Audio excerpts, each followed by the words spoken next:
And now a subject intensely on the radar of many these days, managing risk. It's a challenge even for those with years of experience, and fully understanding the process can be overwhelming, especially for beginners. Josh Bittner shows us one classroom helping train the next generation in the art of the hedge. Turning a profit through Mother Nature can be precarious, a fact of which America's farmers are acutely aware. Things like soil health and weather intersect with fluctuating input costs, trade disruptions, and an array of other variables, creating perpetual uncertainty. So as agricultural products move from the field to end users, financially offsetting such potential losses, or hedging, has become essential.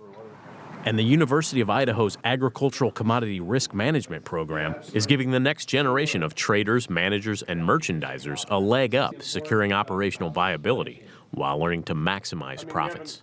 The program is relatively new. It's built upon the shoulders of a program in the College of Business, and we complement that by focusing on agricultural commodities. Almost an unprecedented territory. Clinical Assistant Professor Norm Ruhoff says commodities are a fundamental component of the U.S. economy, and three sectors, potatoes, grains, and dairy, form the core of Idaho's contribution.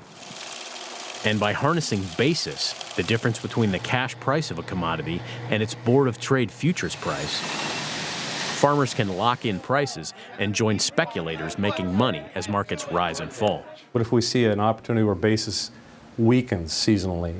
Growing up on an Idaho family farm and cutting his teeth at a local grain elevator, Ruhoff later spent years in the Midwest commodity trade before returning home to impart bins full of knowledge. We were kind of trading a reversion back to the mean. Ruhoff's students get their feet wet with supply and demand analysis, form risk management strategies, and dive into real-world experience. We'd like to sell that 5,000 bushels cash grain at $5.68 to you. Students in our case have a chance to actually trade the actual commodity and take on the futures position to hedge that. So from an agribusiness perspective, it's about margin management, sustainability of the family farm. So what we try to do is teach them the concept of, if you own a bushel of wheat, what kind of risk do you encounter in the marketplace?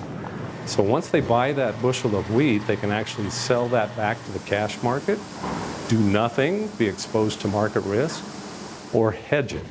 And that's essentially selling it on the futures market. But understanding puts and calls is a process, even for students who grew up around agriculture. I remember my very first day in this class, and I remember the first question I asked, raised my hand and said, "Norm, you're teaching us how to gamble. Why don't we just go play blackjack?" I was looking at candlesticks and the way that prices were moving and how you could go long and make money if the prices went up, or short and make money if the prices go down. Colt Stoll had zero knowledge of hedging practices before being immersed in Ruhoff's curriculum, just like Cole Likely, a fifth-generation cattle rancher from southern Idaho, now one of a handful of students who graduate having earned a Series 3 license with the National Futures Association, a self-regulatory organization designed to safeguard the U.S. derivatives industry.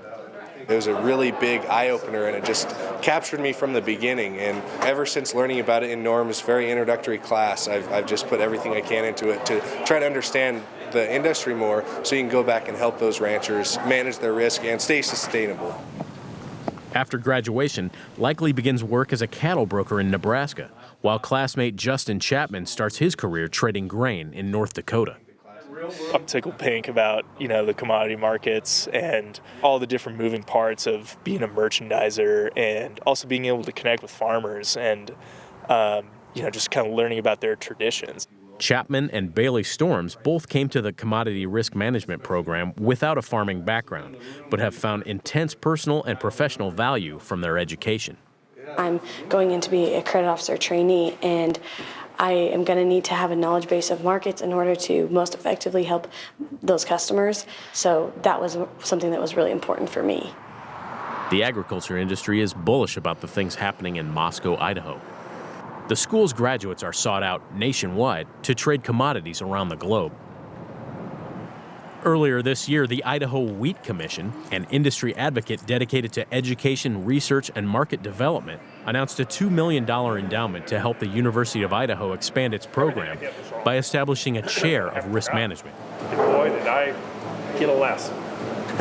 Commissioner Bill Florrie, who graduated from the school decades before the risk management program came into being, runs a diverse operation in the northern part of the state. He's impressed by the caliber being cultivated at his alma mater today. Norm is just an outstanding prof. I mean, he's got the real world experience. He's really well grounded. He listens, he lets them run. You know, I mean, it's just, classroom is very dynamic and it's very important. Yeah, appreciate it. I think you're definitely on the right track. That's what this program does, is interfaces very directly with industry and with producers and provides great utility as far as an understanding of the complexities of markets and hedging and risk management. Similar approaches are scarce across America's academic landscape, and university staff beam with pride over what they've helped build. Really, I look back on my career, and this is an opportunity for me to really pay it forward.